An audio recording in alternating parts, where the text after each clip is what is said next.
बिस्मिल्लाहिर्रहमानिर्रहीम। अस्सलाम वालेकुम स्टूडेंट, कैसे हैं सब? ठीक ठाक बेटा। आज हमारा टॉपिक है super conductor.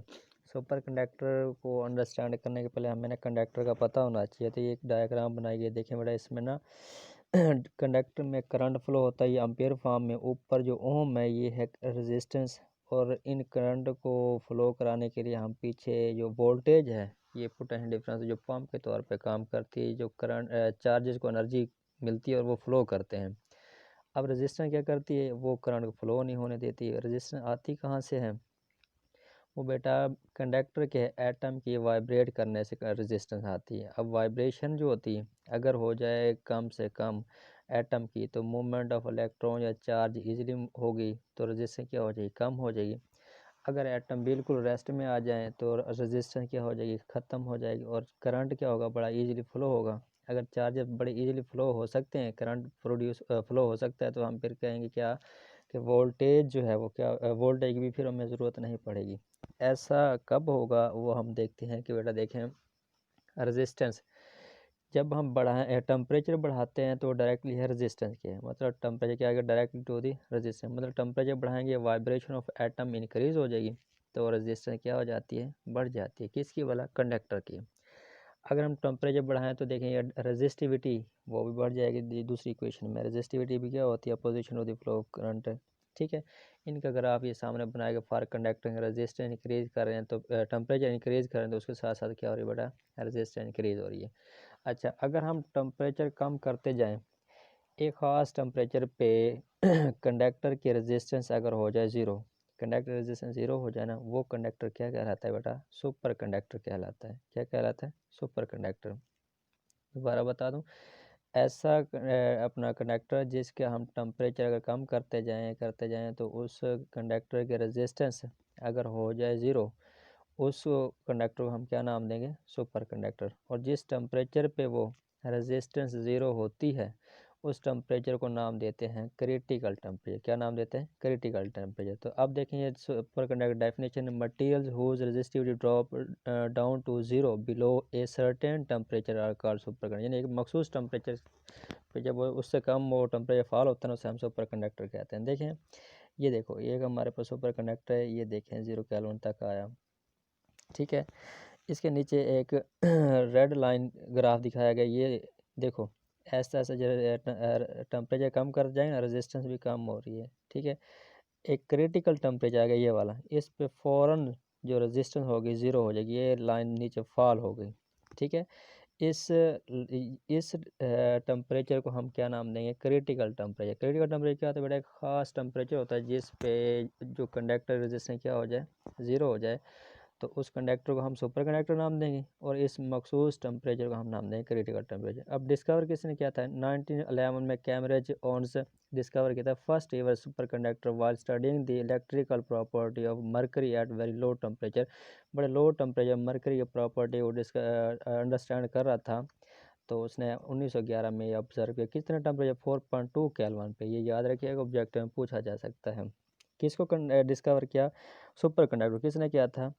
Cambridge Onnes discover first year में, अच्छा फर्स्ट सुपर कंडक्टर ने डिस्कवर किया था। अब temperature at which material become superconductor इसका क्रिटिकल, ये जो साइंटिस्ट की फिगर के ऊपर डेफिनेशन है, ये क्रिटिकल टेम्परेचर की, वो टेम्परेचर जिस पे सुपर कंडक्टर क्या हो, सॉरी कंडक्टर रेजिस्टेंस क्या हो? ज़ीरो। अब देखो, मोर सुपर कंडक्टर एलुमिनियम उसका 1.1 केल्विन पे बनता है, और टाइटेनियम एट 3.2 केल्विन, और लेड एट 7.2 केल्विन पे। ये मोर सुपर कंडक्टर हैं। यानी इनका जो टेम्परेचर बहुत लो है, इनका ये टेम्परेचर जो लो है ना बेटा, ये अटेन करना बड़ा मुश्किल है। इस तक हम पहुंच नहीं सकते, क्योंकि बेटा कि 273 केल्विन 0 सेंटीग्रेड के बराबर होते हैं। इससे नीचे अगर हम 2.7 या 3.2 या 1.1 केल्विन तक जाएँ तो बड़ा मुश्किल है। तो मोर सुपर कंडक्टर हम अटेन नहीं कर सकते। फिर हम क्या करते हैं? हमें एक और कंडक्टर सुपर कंडक्टर की ज़रूरत पड़ती है। वो कौन से हैं? High temperature superconductor. ये नीचे देखो, हाई टेम्परेचर सुपर कंडक्टर।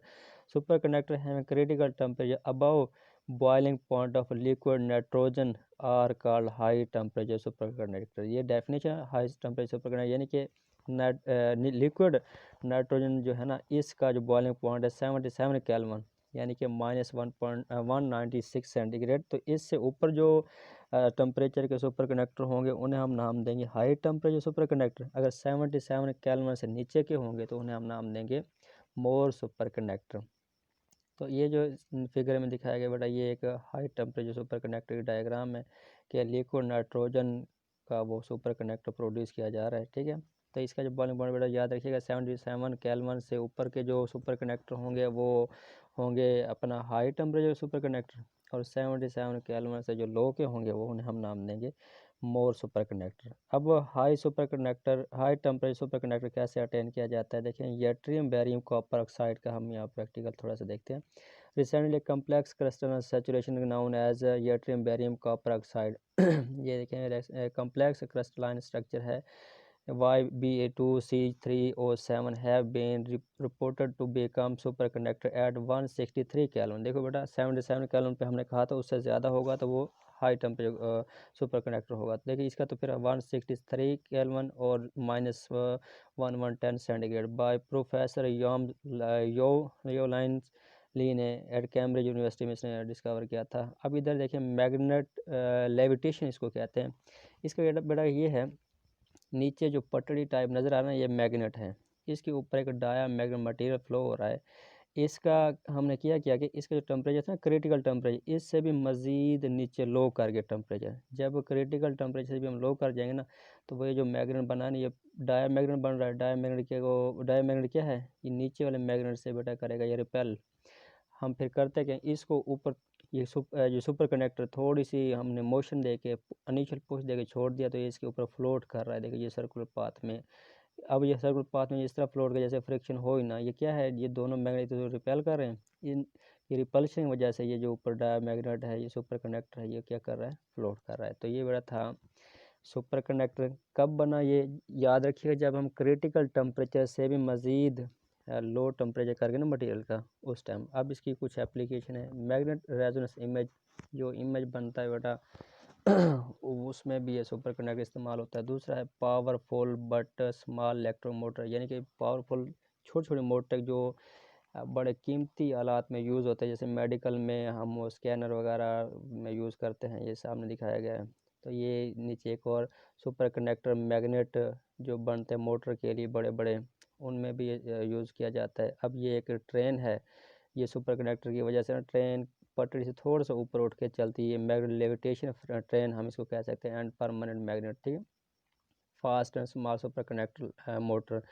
ठीक हो गया। अच्छा, उसके बाद ये एक मेडिकल में साइड की बुक की साइड की इंफॉर्मेशन भी है कि super conducting quantum interference device square इसको कहते हैं। ये सेंसर होता है बेटा, ये हमारे दिमाग की लो मैग्नेट सिग्नल को डिटेक्ट करता है। क्या करता है, हमारे दिमाग के जो लो मैग्नेट सिग्नल होते हैं ना, उनको डिटेक्ट करने के लिए इस्तेमाल करते हैं। इसलिए हम इसको यूज़ करते हैं जब ट्यूमर वगैरह जो हमारे ब्रेन में बन जाते हैं ना, उसके ट्रीटमेंट के लिए। ठीक है बेटा, ओके, खुदा हाफिज़। ये एक और एग्जांपल है, ये आने वाले वक्त में हम देखेंगे, ये क्वांटम कंप्यूटिंग, जो कि आने वाले वक्त में बड़ा स्मार्ट टाइप का कंप्यूटर हमें दस्तयाब होने वाला है। ओके, खुदा हाफिज़।